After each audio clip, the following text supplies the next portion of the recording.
I mean, spot on, Drip. I mean, I think that we get so caught up a lot of times in our bodies that we forget, the most powerful muscle, in our body is indeed our brain. And I tell you, if there's one thing I've seen a lot compared to, and I know social media and media has pivoted us towards, like more of, like tablets and electronics and things like that, but you can still read on those too. But not a lot of people read anymore.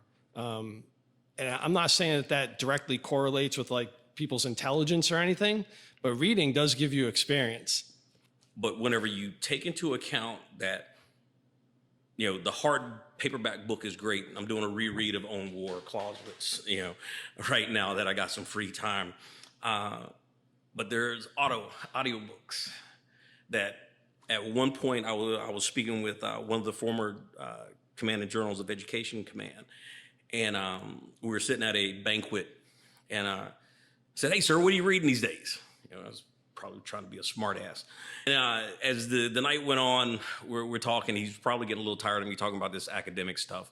And he said, I said, "General," I said, "how are you doing all this reading?" He said, "Well, I listen to a book in the car on the way to work.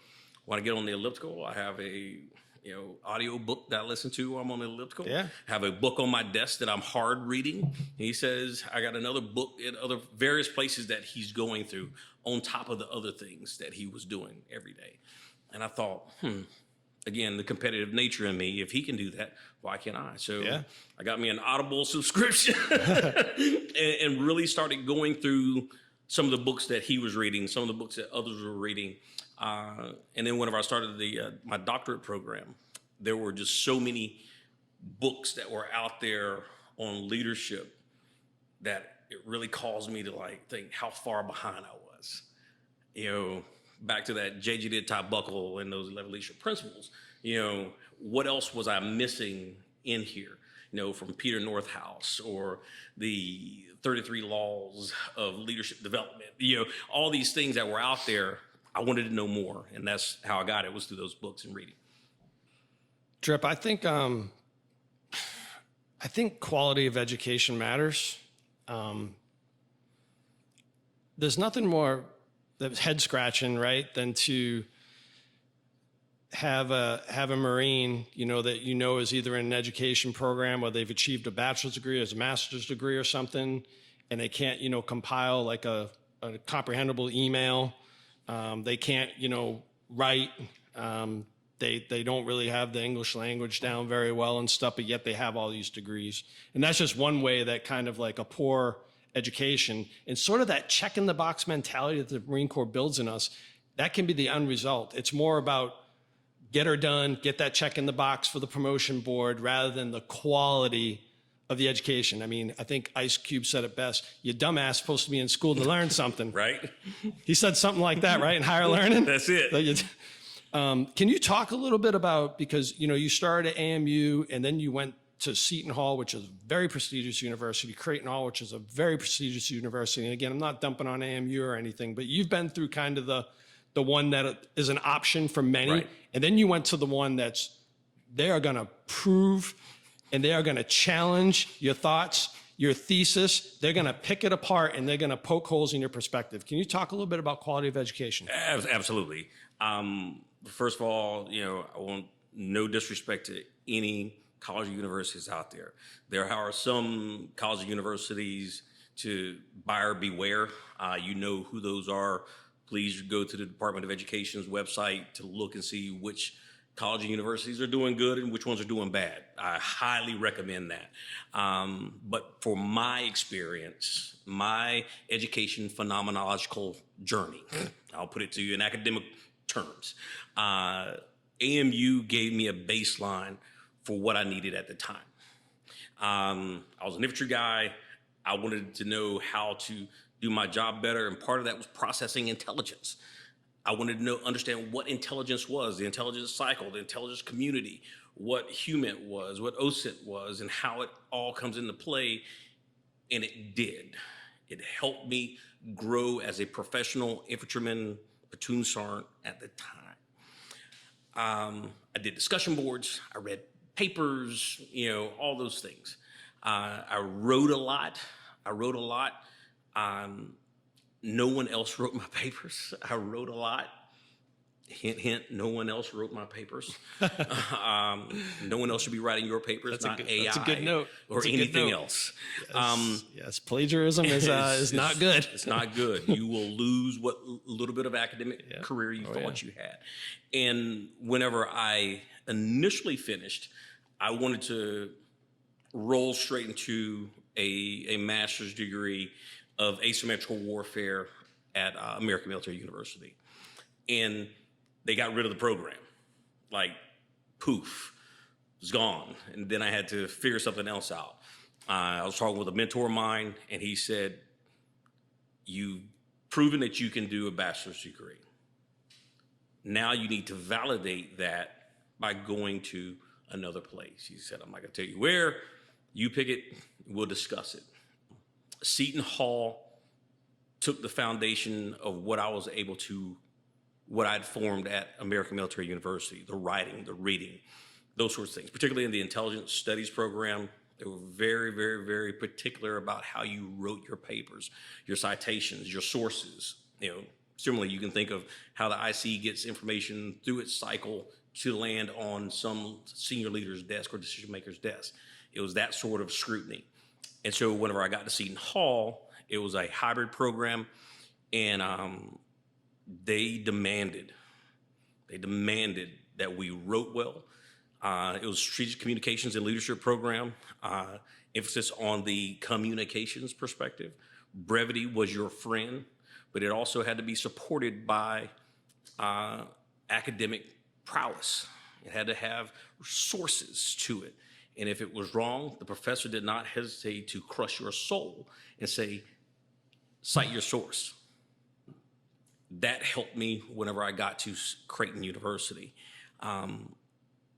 It was just reading, learning to read scholarly articles, and then writing scholarly work was the challenge. To take, I would give you this equation, is writing a dissertation is very similar to writing a division combat order by yourself.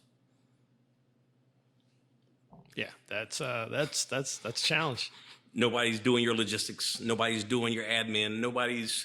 There's no clerk to find your pieces of information. You have to do the research. And my professor, big ups to her, Dr. Barbara Brock, and my second, Carly Speranza, they were on me. This doesn't make sense. Explain yourself here. You know, as a sergeant major, I had to explain myself to anybody in a long time outside of my wife, right?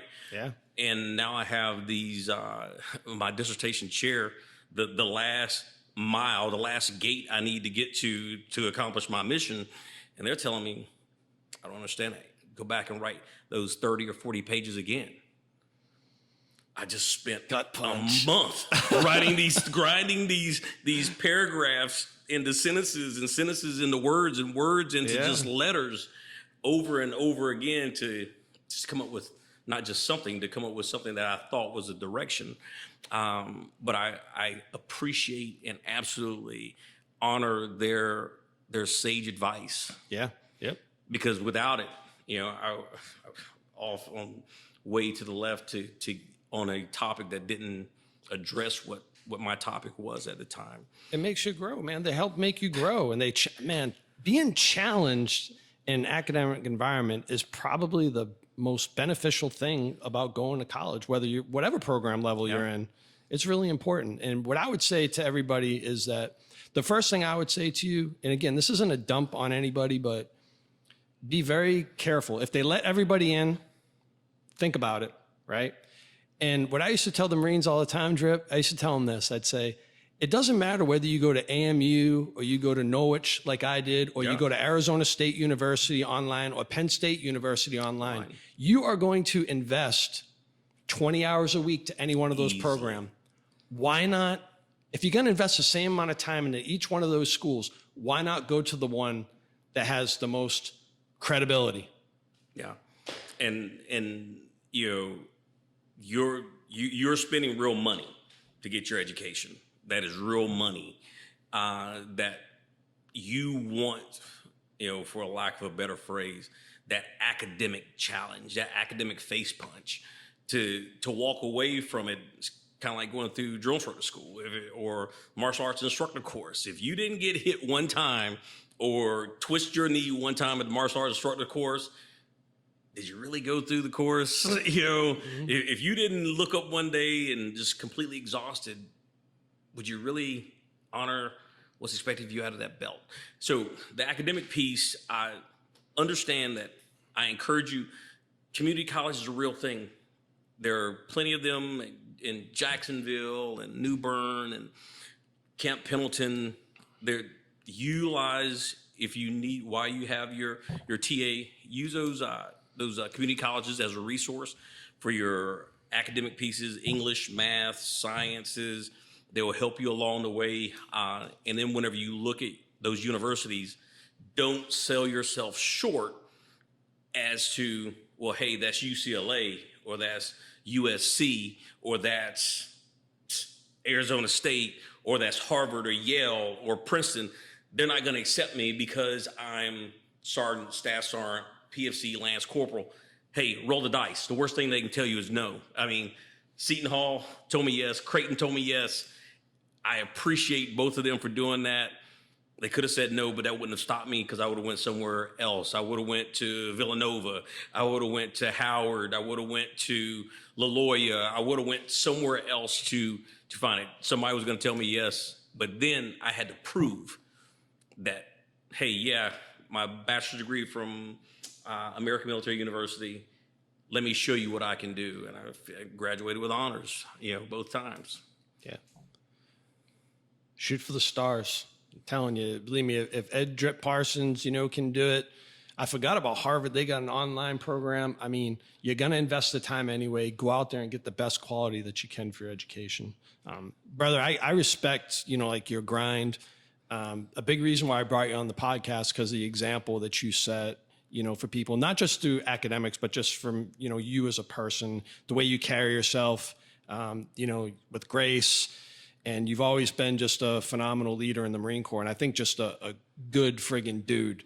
People that I bring on my podcast, they're normal, just good, hardworking people, who are just out here trying to do the best that they can. And you set that example for everybody. So what I'd like to offer to you, to my audience, would be if somebody wants to choose a similar path that you've gone through, similar but different, but they want to go out there, they want to be a doctor. What can you do to help set their preparation up for success? Thanks for the question, Mark, because that is that is a challenging question to really take on, but I'll take a swag at it. Learn the art of writing. I can't emphasize that enough. Besides the fact whether you want to do a qualitative or a quantitative study, if you choose the terminal degree route, understanding that at every level you have to master the art of qualitative storytelling in some way, shape, or form. You have to tell people the story about what it is that you thought that you wanted to do, or the numbers that you derived from whatever test that you ran. You have to master the English language in writing. Take the time to write your thoughts down. At the end of the day, I worked for a boss toward the end of my career. He journaled every day. Every day. Every day at the end of the day, 1800, 2000, whatever time it was we were leaving office, he journaled every day. I was impressed by that, and it really made me get my game up. And that caused me to want to write better. And I'm not saying I'm a perfect writer. The best way to find a mistake in your dissertation is to go back and read it after it's published. And my wife and I do that often. We'll go back, I'll read her dissertation, she'll read mine. She'll be like, there should be a comma here, or why did you put a colon here, whenever it should have been something else. But learning how to write, man, that this pen is the most deadliest weapon that is in the U.S. military arsenal, and the mind that wields it. If you can write your thought, convey your thoughts across a mass population, you have accomplished something that 99% of the world cannot do. Yeah. Verbally and in writing. And both. in writing. Why not be the dynamic duo and the master of both, right? Absolutely. Yeah. You know, Drip, when you retired, you went on, to finish up your doctorate, and, and you've kind of just been, getting paid to go to school and, and taking care of the family and stuff. So now that you completed your doctorate and, your dissertation's published, all you got to do is do a Google search out there. Yes. Dr. E. Drico Parsons, exploring the lived experiences of how Black combat specialty officers achieve personal and organizational success in their military careers. Boom. It's out there. There it is. So if you want to go check out Drip's work, please do. But I guess my final question for you, Drip, is what next? What next, man? What are you going to do with your doctorate, brother? What do you aspire to do with your doctorate? I want to teach leadership. I do. When I retired, one of the last interviews that I did, the young Marine asked me what I plan to do in retirement, and I told them I wanted to learn how to lead. Kind of a perplexing question or statement for someone that's just finished a career. I want to convey the things that I've learned to a body of eager minds that want to absorb that. Not just what I said because Ed Parsons said it, but because I challenged them to think about things beyond their current perspective. I want to do that. Be it at Marine Corps University, where there are very few enlisted terminal degree holders teaching on the platform with academic credentials there, or any of the other National Defense University. I want to teach at that level. It's interesting because I'm eventually going to crack the code of how to break into that. Hopefully somebody who's watching this says, hey, give me a call, right? Subscribe to the left, right, left, and leave a comment with where you want to get my contact information. But that's what I want to do. Also want to learn how to be a good husband. I want to learn how to be a good dad. A better. You are good, man. A better. Seeing my kids, 3 of them are in the military now. Yeah. They all either deployed or going on deployment soon. I want to be there for them. So there's your report card, man. Like your report card. Look at your children. Yeah, it is. You and Christina did a fantastic job. I give Christina an A++ because those days putting Latin roots on flashcards and making the kids memorize them as they're going through the doors and things like that really worked out. And I cannot thank Christina enough for what she's done for me and our family holistically across the board. But to answer your question, man, I want to take the things that I've learned, the 28 years, the decades of education and leadership experience, and you're not too old to learn leadership. The great man theory is dead. I don't believe in it. Great leaders, occasionally there's one that's born and they're charismatic and they do these things, but that's just it. Charisma will only get you so far. Yeah, there's got to be some depth to it. Your personality's got to have some depth of performance and understanding. That's right. Before you get called to the carpet, or you stand in the big dance and with a rifle, 12 magazines and a couple grenades, and you're ready to go across the LD, and you're talking about boots, socks, and haircuts. Nobody wants to hear that. Nobody wants to hear that. Mm-hmm. The boys want to see that you're the dude that they're ready to follow. Yeah. And you do that by gaining experience over again. You do that by spending time. You do that by your personal self-development across the board to teach them success. Well, now it's time. Now it's time for you to take all that wisdom, all that experience, everything that you've learned, and pour it back into a lucky audience and capacity out there, whether it's for the Marine Corps, the Army, college students, high school students, Boys and Girls Club, whatever it is that you decide that is best for you, it's time to give it all back, man. That's it. I'm fired up for you, man. I am just excited, for what's going to come next for you. And I can't wait to, to continue staying in touch, and you can keep me briefed. And you know what, before I get out of here, this has been burning question for me. Yeah. Why did you start this thing? Why did you decide to delve into the world of podcasting? Yeah. Now, why? Yeah. At 47 years old, right? I already had a job. I was working and everything, right? You're like, why not just sit home, and just not do this stuff, right? To take it further than, I got asked this question a few episodes ago, but to take it a little step further so I can articulate something different, this is what I miss, Drip, right here. It wasn't so much, it is the Marines, it is the sailors, it is the people, it is all that stuff, but it is the depth of the kneecap to kneecap discussions that I missed so much.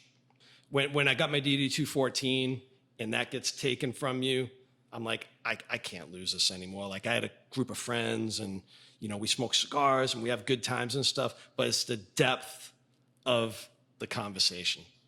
I'm not a social media influencer.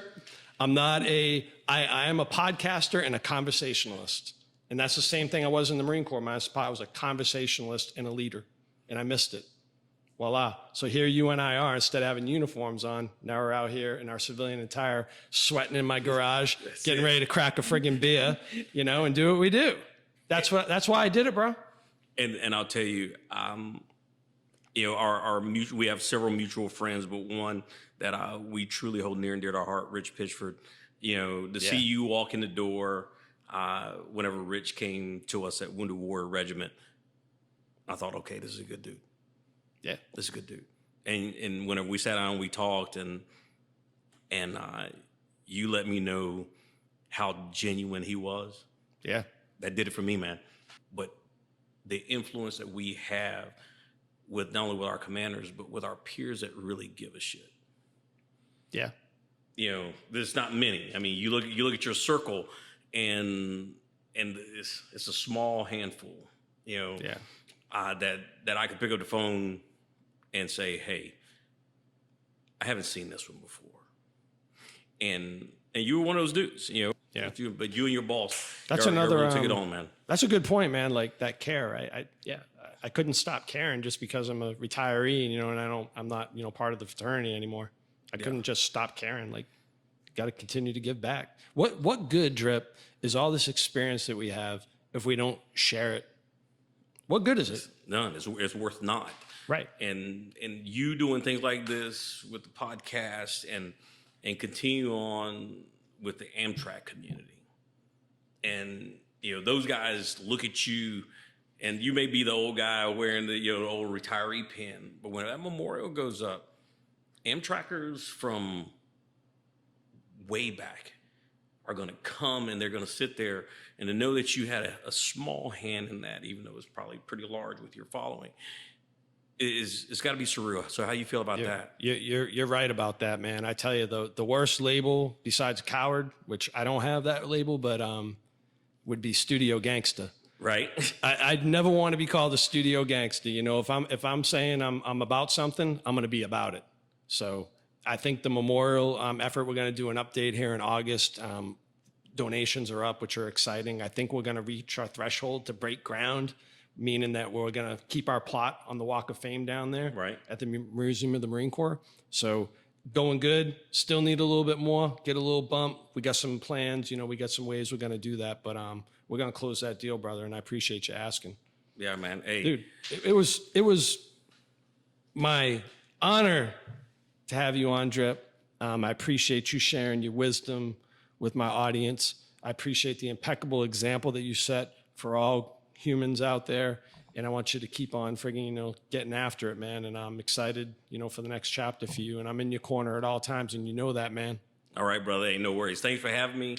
And to the whole Left, Right, Left subscription family, hey, keep up the subscription. If you're looking at this and you like something that you heard, hit the like and subscribe button, and by all means, go ahead and donate to the Amtrak Memorial Foundation for their efforts. Hey, Drip is, hey, you're about ready to not go teach anything. You're about ready to become, my damn podcast friggin' guy. He's about ready to run my stuff.